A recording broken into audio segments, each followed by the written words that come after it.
അപ്പം ഞാനൊരു ബിരിയാണി ഉണ്ടാക്കിയിട്ടുണ്ട്. വെജിറ്റബിൾ റൈസാണ് ഉണ്ടാക്കിയിരിക്കുന്നത്. ഒരുപാട് പേരുണ്ടാക്കും. ഒരുപാട് പേര് അവരവരുടെ ഇഷ്ടത്തിനും അവരവരുടെ ഭംഗിക്കും അവരവരുടെ ടേസ്റ്റിനുമാണ് ഉണ്ടാക്കുന്നത്. ഞാൻ എൻ്റെ രീതിക്ക് എൻ്റെ ടേസ്റ്റിനാണ് ഞാൻ ഉണ്ടാക്കിയിരിക്കുന്നത്.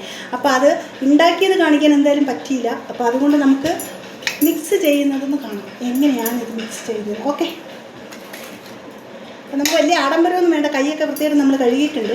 അപ്പോൾ നമ്മൾ കൈ കൊണ്ടാണല്ലോ കഴിക്കുന്നത്. അപ്പോൾ കൈ കൊണ്ടാണല്ലോ ഇത് എത്ര ഉണ്ടാക്കുന്നത്. അപ്പോൾ അത് കാരണം നമ്മൾ കൈ കൊണ്ട് എടുക്കുന്നതിൽ ഒരു കുഴപ്പമില്ല. വളരെ വൃത്തിയായിട്ടിരുന്നാൽ മാത്രം മതി. ഓക്കെ, ആദ്യം നമുക്ക് ഈ വറുത്ത് വെച്ചിരിക്കുന്ന കുറച്ച് സംഭവങ്ങളൊക്കെ വലിയ ആഡംബരമൊന്നുമില്ല.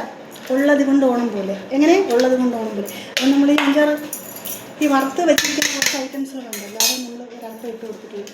പിന്നെ അത് കഴിഞ്ഞ് റൈസ്, ചോറ് നമ്മൾ ഒന്നിൽ തൊടാതിരിക്കണമെന്ന് പറയും. അത് നമ്മൾ റൈസ് ഉണ്ടാക്കുന്നത് പോലെ ഇരിക്കും. അപ്പോഴേ അത് ഒന്നിൽ തൊടാതെ ഇങ്ങനെ ഇരിക്കത്തുള്ളൂ. മനസ്സിലായോ?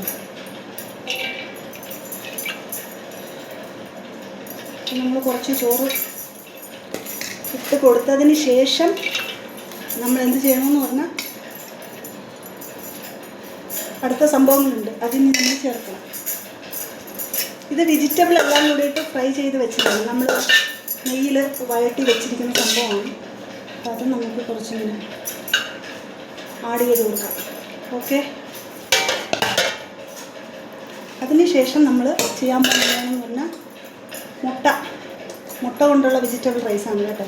അപ്പോൾ വെജിറ്റബിളൊന്നും ഒരിക്കലും പറയാൻ പറ്റത്തില്ല, മുട്ട റൈസ്. ഓക്കെ, അപ്പോൾ ഈ മുട്ട ഇങ്ങനെ നമ്മൾ ഫ്രൈ ചെയ്ത് വെച്ചിട്ടുണ്ട്. മുട്ട തോരൻ പോലെ ആക്കി വെച്ചിരിക്കുകയാണ്. അത് നമ്മളിങ്ങനെ ഇതറിയാം. അതിനുശേഷം നമ്മളിടാൻ പോകുന്ന കറിവേപ്പില, മല്ലിയില, പുതിനയില, ഇങ്ങനെ കുറച്ച് ഐറ്റംസുകളുണ്ട്. അതിനുശേഷം വീണ്ടും നമ്മൾ റൈസ് ഇതിൻ്റെ മുകളിൽ കൂടെ ഇങ്ങനെ ഇടും. ഓക്കെ,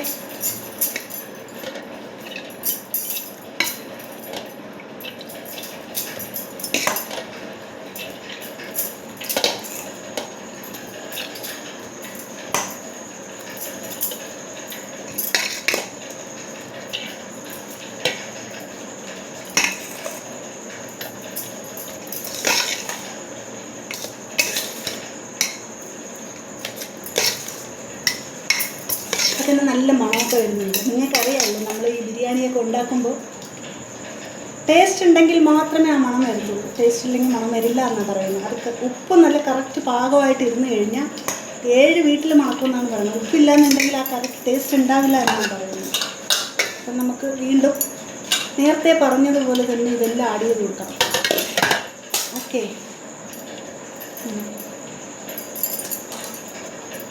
ലാസ്റ്റ് ഘട്ടം വരുമ്പോൾ നമ്മൾ ഇച്ചിരി ക്വാണ്ടിറ്റി കൂടുതൽ ആഡ് ചെയ്യും. ആദ്യമൊക്കെ കുറച്ച് ആഡ് ചെയ്യണം. ആരും കാണാനില്ല, നമ്മൾ മാത്രമേ കാണുന്നത്. രഹസ്യമാണ് എല്ലാം. അപ്പോൾ പരസ്യം വെക്കണ്ട. ഏറ്റവും മേലൊരു ഭംഗിക്ക് വേണ്ടിയിട്ടാണ് നമ്മൾ ഇച്ചിരി ക്വാണ്ടിറ്റിയൊക്കെ കൂടുതലായിട്ട് ഇങ്ങനെ ആഡ് ചെയ്ത് കൊടുക്കുന്നത്. മനസ്സിലായില്ലേ?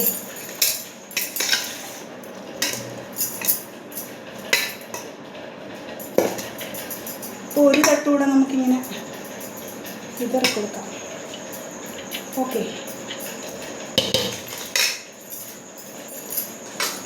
അതിനുശേഷം ബാക്കി എല്ലാ ബാലൻസും നമ്മൾ ഇതിനകത്തിങ്ങനെ ആഡ് ചെയ്ത് കൊടുക്കുകയാണ്. ഓക്കെ,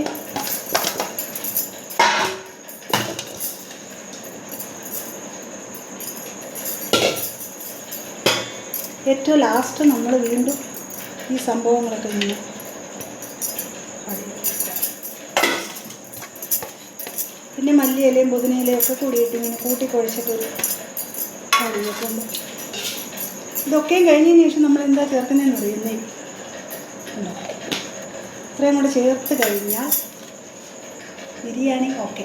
ഇത് വേണമെങ്കിൽ നമുക്ക് ഇളക്കി ഒന്ന് മിക്സ് ചെയ്ത് വെക്കാം. പക്ഷേ ഇപ്പോൾ ഇളക്കുന്നുണ്ടായെന്നാണ് എൻ്റെ ഒരു അഭിപ്രായം. നമ്മളിങ്ങനെ അടച്ച് വെക്കുകയാണെന്നുണ്ടെങ്കിൽ ലാസ്റ്റ് നമ്മളിത് എടുക്കാൻ സമയത്ത് ഇതൊന്ന് മിക്സ് ചെയ്ത് ഇളക്കി മറിച്ചിട്ടൊന്ന് കോരി മിക്സ് ചെയ്തെടുത്താൽ ബിരിയാണി ഓക്കെ ആയി. അപ്പോൾ ഇന്ന് ഇവിടെ വെജിറ്റബിൾ റൈസല്ല, മുട്ട റൈസാണ്. ഓക്കെ, അത് കഴിക്കാൻ നിങ്ങൾക്ക് ആർക്കെങ്കിലും താല്പര്യമുണ്ടെങ്കിൽ നിങ്ങൾ ഉണ്ടാക്കി കഴിച്ച് നോക്കണം. കാരണം എനിക്ക് അവിടെ കൊണ്ടുവരാൻ പറ്റില്ല. ഞാൻ ഇത്ര കഷ്ടപ്പെട്ട് ഇവിടെ ഒന്ന് ഉണ്ടാക്കി അവിടെ കൊണ്ടുവരുമ്പോഴത്തേക്ക് സമയം വൈകും. പിന്നെ അത് കേടായി പോകും, പിന്നെ കഴിക്കാൻ പറ്റില്ല. അപ്പോൾ നിങ്ങൾ ഇതിൻ്റെ റെസിപ്പി യൂട്യൂബിൽ നോക്കിയിട്ട് ഉണ്ടാക്കി കഴിക്കും. Okay, Tata, bye bye.